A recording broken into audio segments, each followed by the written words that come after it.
Ghost, no! That is weird. A ghost train with real ghosts, 24 hours at Blackpool Pleasure Beach.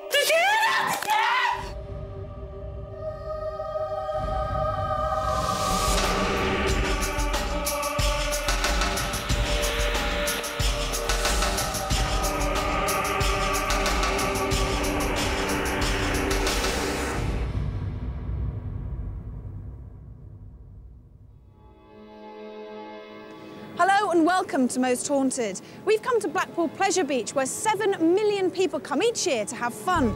But what they don't realise is that Blackpool Pleasure Beach is haunted. We're going to be spending 24 hours here to find out whether any of these stories are true. Before the advent of the railway, Blackpool was no more than a small seaside village, a far cry from the bustling resort it is today. Since 1896, the Pleasure Beach has given many people great amusement, and over the years it has grown in size, and the public just keep on coming.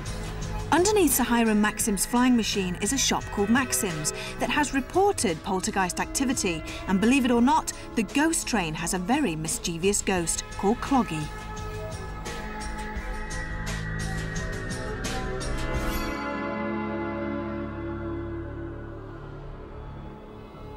There are a lot of workmen here at the moment, and that's because the park is getting ready to open up to the public. Now, the crew are all fine and happy at the moment, but what are they going to be like when it gets dark and all the workmen leave and we are left here totally on our own with nobody about? Now, most of the ghostly activity is reported to have happened just before the park opens up to the public. And guess what? It's opening up in 2 days.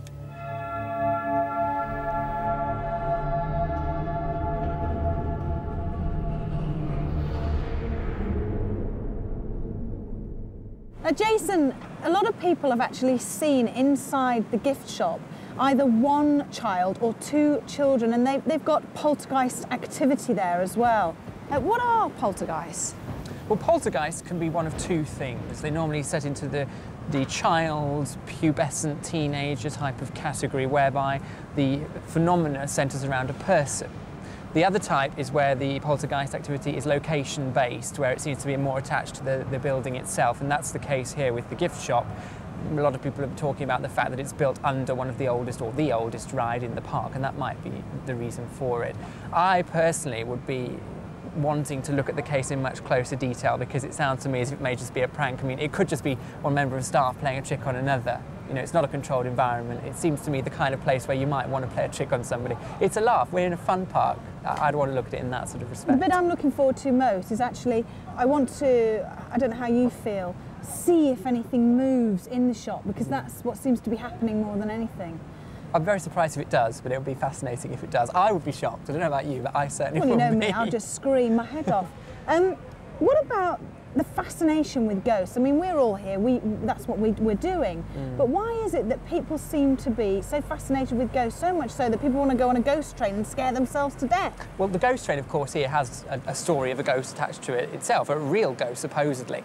And talking about fear, fear is a fun thing in a way. I mean, people like to be scared. They like scary stories, we like scary horror films, we like being frightened. And the key to it, really, is fear is fun if it's safe. And with ghost trains, with roller coasters like we've got here at Blackpool, it's safe. We know we're going to come out the other end okay, and that's the key to it. It's all right to be scared as long as there's no danger.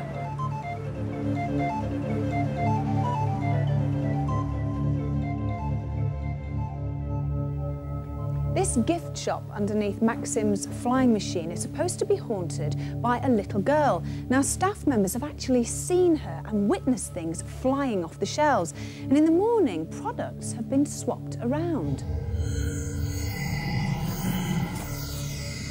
Everybody loves to ride on a ghost train, probably because they know there are no real ghosts inside, apart from this one, which has its very own resident spook. He's very real, and he's called Cloggy.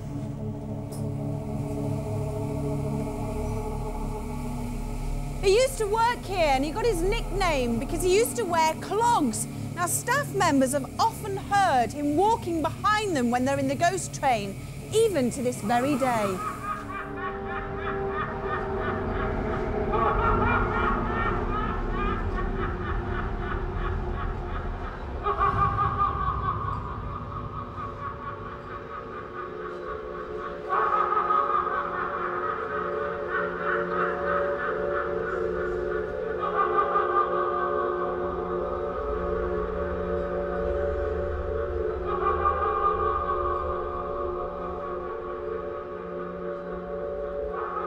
I tend to ride most of the rides every day, so I come on the Ghost Train nearly every day. I remember coming many, many years ago as a child, and one of the things that impressed me very much was the little bits of string that hang down, and you always feel that somebody's touching you. I'd heard one or two rumours about the Ghost Train being haunted by a chap called Cloggy or something. It used to work here many, many years ago, long before I was born.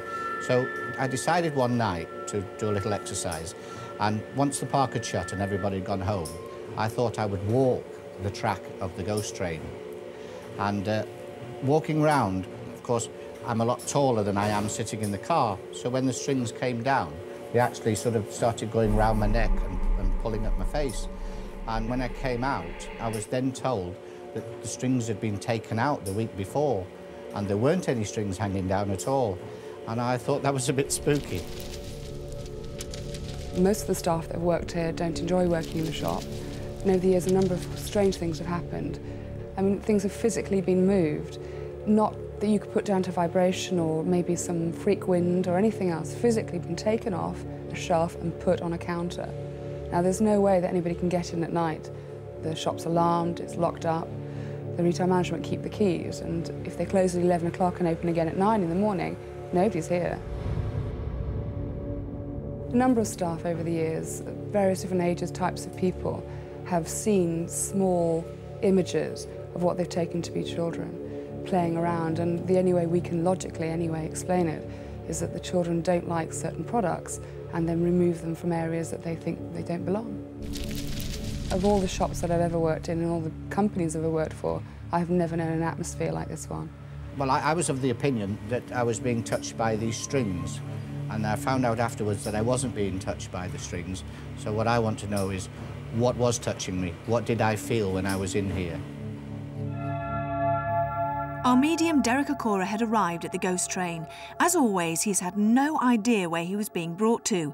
Would he be able to let us know who the ghost is that likes to play tricks on people? And would they be playing with any members of our crew tonight? I'm expecting activity. Activity of movement of maybe 2 spirit people that seem to be evident on the Ghost Train and inside the area. Well, I've got a great deal of affection for Blackpool, so I really do hope we see something. There's a lot of energy here, I can feel it, so let's hope it's a good night. Well, I'm not really expecting much to happen in the Ghost Train. If anything happens there, I think it'd be people getting spooked. The evidence in the shop, however, is more tangible, and if we're going to experience anything mildly ghostly, I think it's more likely to be there.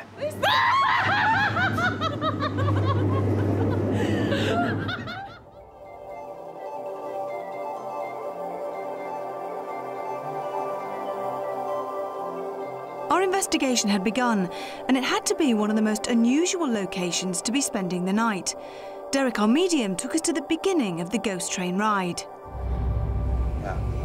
Now, I'm starting to become aware of a man that doesn't really, my feelings tell me, he takes me back, he gives me pictures, or a picture, and he takes me away and then brings me back to the existing conditions. And you know, I was aware of this man just a little bit earlier, but only, not in a mental image, but just in feelings that he was round. And this man, 5 foot, no more than 5'1", very slight man, most definitely Japanese. Japanese? Yeah, strange, isn't it? Now, I asked Sam, why is this man here? And he said, because he comes and he visits. He's still got an interest. And I said, in what interest? And he said, because this man has a vested interest back in time to, sorry, say it again. What does that mean?